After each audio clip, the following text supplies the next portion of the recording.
So listen to this, folks. This is the actual true story of The Conjuring, and namely the Perron family. For me, it's scarier than the movies themselves. When The Conjuring, directed by James Wan, was released in 2013, it was initially criticised from many sources and it was met with critical acclaim. But why, you ask? The criticism was because of its all too realistic portrayal of the demonic haunting of the family who lived in Rhode Island, USA. So what the hell happened to the family? It is the stuff of nightmares. I mean, things that went on in real life are frightening and wicked, as you will find out in this video.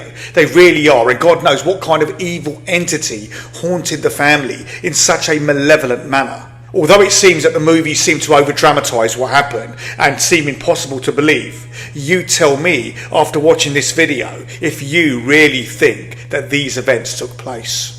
So remember, The Conjuring is actually rooted in a horrifying true experience that you don't want to hear, but you need to hear. I promise you, we'll be sleeping with the light on tonight. Okay, maybe not the bedroom light, but you'll accidentally leave the hallway light on, won't you? Come on, admit it. Before I start, can you do me a favour and get that like button and do some dance moves with it, and then just as you go to spin it around for the final song, make sure to give it a little tap on the head just so it knows that you mean business. It was in January 1971 when the Perron family moved into the secluded Arnold Estates, a colonial-era 14-room farmhouse in Harrisville, Rhode Island. And it was when Carolyn, Roger and their 5 daughters began to notice lots of strange things happening within the first few days after they moved in. This is also exactly how the true story of The Conjuring begins too.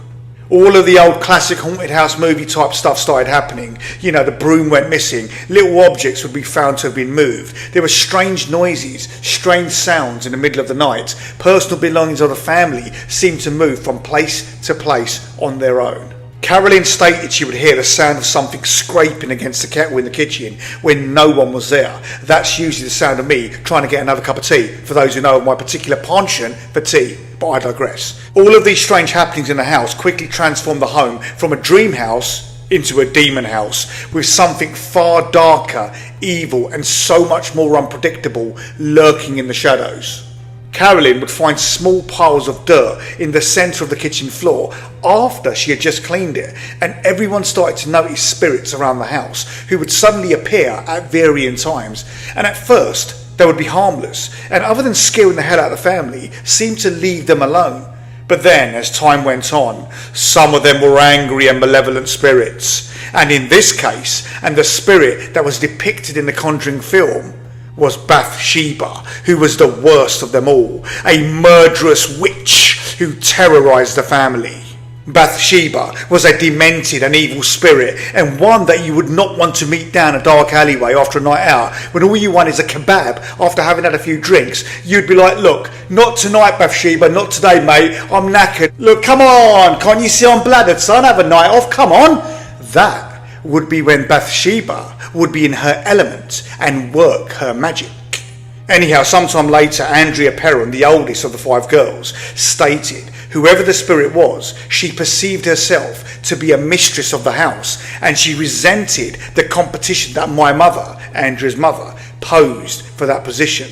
So things were always going to be bad. A short while later, Carolyn then started to research the history of the home, and she discovered that it had been in the same family for 8 generations and that many of them had died under mysterious, gruesome and horrible circumstances. The more she delved into it, she discovered that many of the children had drowned in a nearby creek. She found that one of them had also been murdered, and then a few of the kids had even hung themselves in the attic.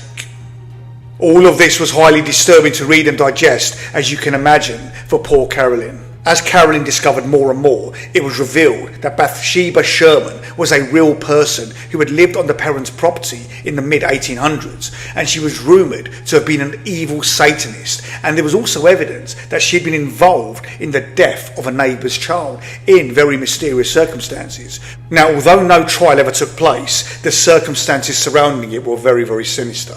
So when Bathsheba eventually died, she was buried in a nearby Baptist cemetery in downtown Harrisville. The more the hauntings went on and the evil spirit of Bathsheba tormented the family, the parents knew that it was Bathsheba's spirit that was coming back to torment them.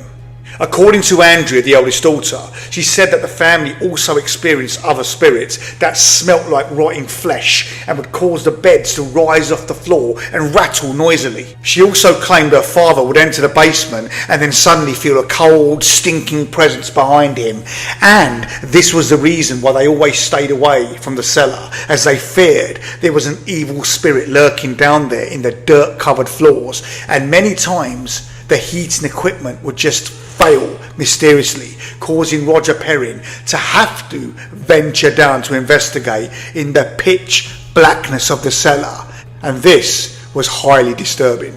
Now, the Perrins lived in the house for around 10 years, and during that time they recruited the help of the Warrens, who were specialists in the paranormal. Ed Warren was a World War II veteran, an ex-police officer. Hey, a fellow cop, respect you fella. And Ed later became a self-professed demonologist after studying the subject on his own. Then his wife Lorraine claimed to be a clairvoyant and a medium, and she believed she was capable of communicating with the demons that Ed had discovered. It was in 1952 when Ed and Lorraine founded the New England Society for Psychic Research, the oldest ghost hunting group in New England, and as such they quickly gained notoriety as respected paranormal investigators, as they had been involved in the initial investigations of the Amityville hauntings. The Warrens have always maintained that all of the events depicted in the Conjuring franchise actually transpired. Now, Ed later died in 2006, and then Lorraine remained a consultant on the Conjuring film, which was released in 2013, and she stated that she did not allow the directors to take any more dramatic license than was absolutely necessary. Anyhow, from the Perrins' requests, and throughout the 10 years, the Warrens have made multiple trips to investigate the goings-on at the Rhode Island house. And at one point, Lorraine conducted a seance to attempt to contact the spirits that were possessing the family. And at this time, it was when Carolyn Perron became possessed and started speaking in tongues and rising from the ground in her chair in a horrific manner. Later, Andrea Perron had claimed to have seen what happened. She said she secretly witnessed the seance and attested that this is what she also saw. She said, "I thought I was going to pass out. My mother began to speak a language not of this world, in a voice not of her own. Her chair levitated and she was thrown across the room." This was all crazy.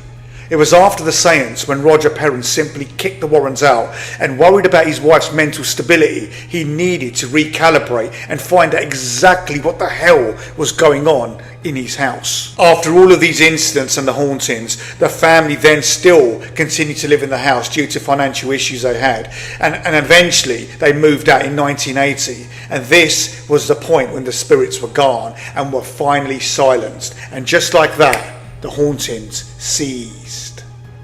So this was the frightening story of the true life version of The Conjuring and the evil entity that terrorised the family, and in particular Bathsheba. As always, thanks for watching, and stay tuned for the next story coming right at you soon. Cheers. And now it's cup of tea time. See you back in a bit.